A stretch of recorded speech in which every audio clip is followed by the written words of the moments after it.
తిప్పికొట్టే ప్రయత్నం ఇక్కడ జరుగుతుంది. కాబట్టి ఆయన కూడా కాంగ్రెస్ ప్రభుత్వాలు దౌర్జన్యాలు, హైడ్రా పేరుతో నిరుపేదల ఇల్లు గులగొట్టడము,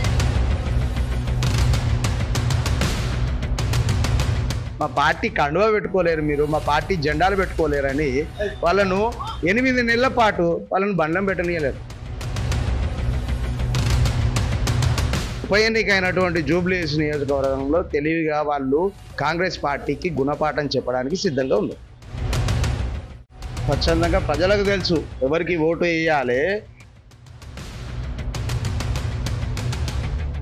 బై బర్త్ ఇక్కడ నేను, నా పేరు కృష్ణమోహన్, బోరబండ డివిజన్ అధ్యక్షుడిని. 5 సార్లు నేనే అధ్యక్షునిగా ఉన్నాను. 6వ టర్మ్ కూడా నేనే చేస్తున్నాను. ఓకే, అయితే తెలంగాణ రాష్ట్ర సాధనే ధ్యేయంగా కేసీఆర్ గారు 2001లో పార్టీని స్థాపించడం జరిగింది. దాని తదనంతరం తెలంగాణ ఏదైతే అస్తిత్వమో ఆత్మగౌరవ పోరాటంలో భాగంగా 2014లో ప్రభుత్వాన్ని ఏర్పాటు చేయడం జరిగింది. ఈ ప్రభుత్వం ఏర్పడిన తర్వాత 10 సంవత్సరాలు దేశంలోనే తెలంగాణను అగ్రగామిలా అన్ని రంగాల్లో నిలబెట్టారు. వ్యవసాయ రంగమే కానివ్వండి, ఆర్థిక రంగమే కానివ్వండి, పరిశ్రమలే కానివ్వండి, మరి ఏ మౌలిక సదుపాయాల కల్పనలో కానివ్వండి, అన్ని విధాలా చూసుకున్నప్పటికీ కూడా ఉద్యోగ కల్పనలో కానీ తెలంగాణ రాష్ట్రాన్ని అనేది ముందు వరుసలో నిలబెట్టిన ఘనత గత ప్రభుత్వాన్ని, బీఆర్ఎస్ ప్రభుత్వం, గత ముఖ్యమంత్రి అయినటువంటి కేసీఆర్ గారి కృషి వల్లనే జరిగింది. అప్పుడున్న అయితే ఏదైతే ప్రభుత్వాలు ఇంతకుముందు పరిపాలించిన ప్రభుత్వాలు 6 దశాబ్దాలుగా పరిపాలన కొనసాగించాయి. అది బీజేపీ కానివ్వండి, కాంగ్రెసే కానివ్వండి, రాష్ట్రానికి సంబంధించి వాళ్ళు తీసుకొచ్చిన అభివృద్ధికి సంబంధించిన ఏ కార్యక్రమాలను కూడా ఫుల్ఫిల్గా వాడు చేయలేకపోయారు.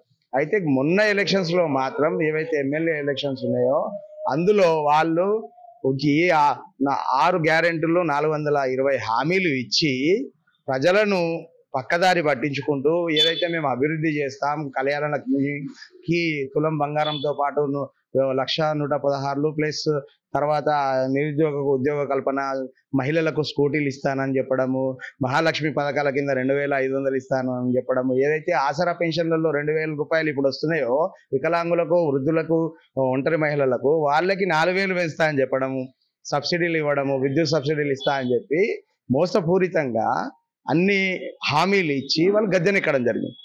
ఏదైతే దాని తర్వాత జూబ్లీహిల్స్ నియోజకవర్గానికి మాగంటి గోపీనాథ్ గారి మరణానంతరం ఈ ఉప ఎన్నికలు అనివార్యమయ్యాయి.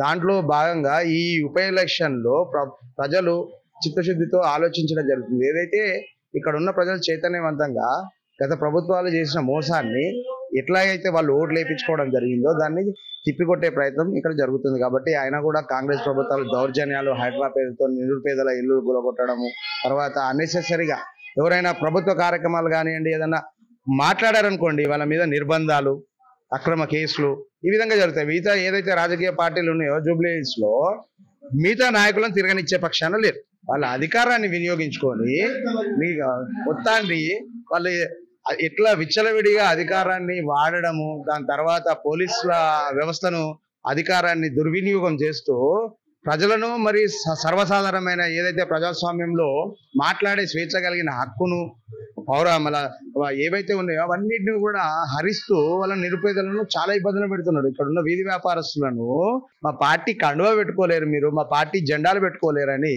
వాళ్ళను 8 నెలల పాటు వాళ్ళను బంధం పెట్టనీయలేరు.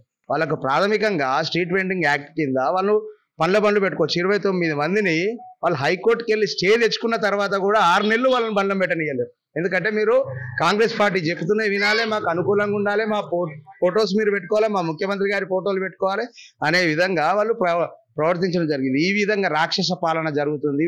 ఏదైతే జూబ్లీహిల్స్ నియోజకవర్గంలో మరి దేశవ్యాప్తంగా మరి రాష్ట్ర వ్యాప్తంగా తెలంగాణ రాష్ట్రం ఆల్రెడీ గ్రామాల్లో కానివ్వండి మిగతా ప్రాంతాల్లో చూసుకున్నట్టయితే ప్రజలు ఆల్రెడీ మేము మోసపోయామనేది వాళ్ళు గమనించడం జరిగింది. ఓటుకు వాళ్ళకున్న ప్రధానమైన అస్త్రం ఈసారి ఏదైతే గ్రామ పంచాయతీ ఎలక్షన్లు, జడ్పీటీసీ, ఎంపీటీసీ ఎలక్షన్లతో పాటు ఉప ఎన్నికైనటువంటి జూబ్లీహిల్స్ నియోజకవర్గంలో తెలివిగా వాళ్ళు కాంగ్రెస్ పార్టీకి గుణపాఠం చెప్పడానికి సిద్ధంగా ఉన్నారు.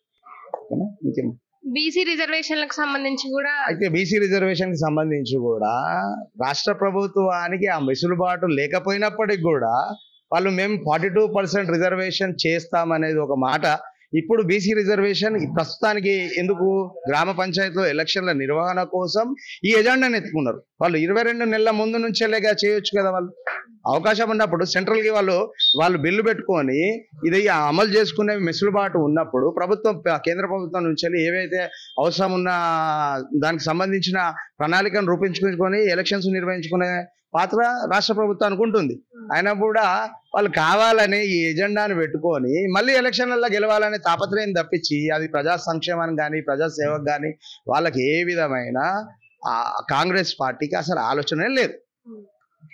అయితే లోకల్ నవీన్ యాదవ్ కు సపోర్ట్ ఎక్కువ ఉన్నట్టు మాట్లాడుతున్నారు కదా, మరి దాని గురించి? లోకల్ గా నవీన్ యాదవ్ ఇప్పుడు వాళ్ళ కాంగ్రెస్ పార్టీ అభ్యర్థి కోసం నేను మాట్లాడదలుచుకోలేను. ఎందుకంటే అలాంటి పర్సన్ కి టికెట్ ఇవ్వడం అనేది వాళ్ళ అధిష్టానం చూసుకుంటది. ప్రజలైతే స్వచ్ఛందంగా ప్రజలకు తెలుసు ఎవరికి ఓటు వేయాలి.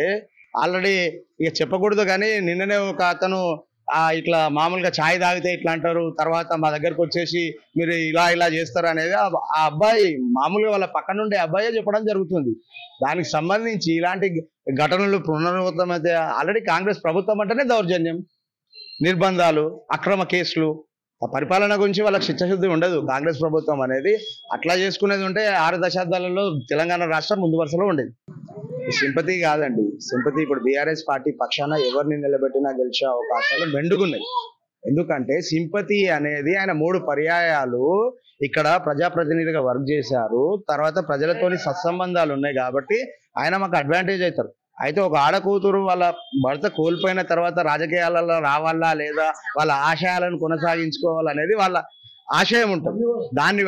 దాన్ని పెట్టుకొని ప్రజాసేవలో మీరు రావాలి, ఎందుకంటే మేము సఫర్ అవుతున్నాం, ప్రజలు అంటున్నారు కాంగ్రెస్ పార్టీ దౌర్జన్యాల వల్ల మమ్మల్ని ఎవరు కాపాడలేని పక్షాన ఎవరు రావాలి? బీఆర్ఎస్ పార్టీ నుంచి వెళ్ళి ఏదైతే అభ్యర్థి వాళ్ళకి చేరవేస్తున్న సమస్యలను ప్రతిఘటించడానికి వాళ్ళు ఆ నిర్ణయం తీసుకొని రాజకీయాలలో వచ్చారు. అయితే మహిళని రాజకీయాలలో రావద్దనేది ఎక్కడ రాజ్యాంగంలో లేదు కాబట్టి. అంటే గోపీనాథ్ ఉన్నప్పుడు అంటే ఎంత అర్ధమరాత్రులు అయినా సరే ఏం ప్రాబ్లం ఉన్నా ఆయన వస్తాడు. మరి ఇప్పుడు ఆమె అయితే అట్లా రాలేదు కదా, ఆయనతో పోల్చుకుంటే ఈమెకు కొంచెం ఎక్స్పీరియన్స్ ఏమైనా తక్కువగానే ఉంటది కదా, మరి అట్లా ఆ విధంగా సునీత కరెక్ట్ అయినా సునీతకి టికెట్ ఇవ్వడం? ఇప్పుడు మేమేమంటున్నాం అంటే మహిళలకు రిజర్వేషన్ అన్నారు వాళ్ళు, ఆల్ పార్టీస్ మహిళలకు రిజర్వేషన్. అట్లా సర్వీస్ చేయనప్పుడు మహిళలకు రిజర్వేషన్ ఎందుకంటే ఆ ఉద్దేశం ఏంటంటే అన్ని వర్గాలు సమంగా మహిళలు, వృద్ధులు, యువకులు అందరూ రాజకీయాలలో రావాలి. ఎందుకంటే ఒక మహిళకే కుటుంబం గురించి అవగాహన ఉంటుంది, ప్లస్ భర్త సంపాదించినప్పుడు కుటుంబంలో కావాల్సిన అవసరాలను తీరవడానికి మహిళకు ఉన్నంత అవగాహన పురుషులకు ఉండదు. కాబట్టి రాజకీయాలలో పైలట్స్, ఇప్పుడు మహిళలు పైలట్స్ అవుతున్నారు, రాష్ట్రపతిగా ఉన్నారు.